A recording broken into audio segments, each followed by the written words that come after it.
Pinagbabaril sa mga Tarem, Pangasinan ang tatlong lalaking sangkot umano sa ilang insidente ng pagnanakaw. Namatay ang isa sa kanila. Makibalita tayo kay Jasmine Gabriel ng GMA Dagupan. Pinagbabaril ng hindi pa nakikilalang salari ng tatlong sakay ng motorsiklong ito habang dumadaan sila sa kalsada ng Barangay Dorongan punta sa mga Tarem, Pangasinan. Patay ang isa sa mga biktima na si Monsur Likwanan na 16 anyos pa lamang. Inaalam naman ng mga otoridad ang sanhi ng pagkamatay ni Likwanan dahil wala naman nakitang tama ng bala sa kanyang katawan. Sa murang edad niya, bakit namatay siya nang wala naman siyang ginawang kasalanan, bakit siya pa yung namatay? Nagpapagaling naman sa ospital ang magpinsang si Nathaniel Daus, 18 anyos, at John Michael Papa, 19 anyos. Nagtamong dalawa ng tama ng bala sa likuran.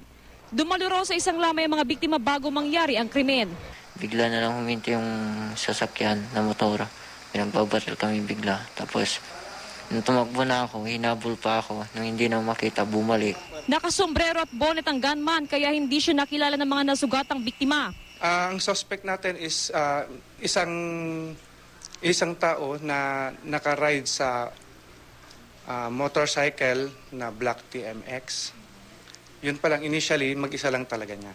Inaalam pa ng pulisya kung may kaugnayan ng krimen sa umano'y pagkakasangkot ng mga biktima sa ilang insidente ng pagnanakaw sa bayan. Bago ang insidente, nakatanggap pa raw ng banta sa buhay na sugatang si Michael Papa. Nakuha sa pinangyarihan ng krimen ang 3 basyo ng bala na hinihinalang mula sa kalibre 45 baril. Jasmine Gabriel, Nagbabalita, Pilipinas.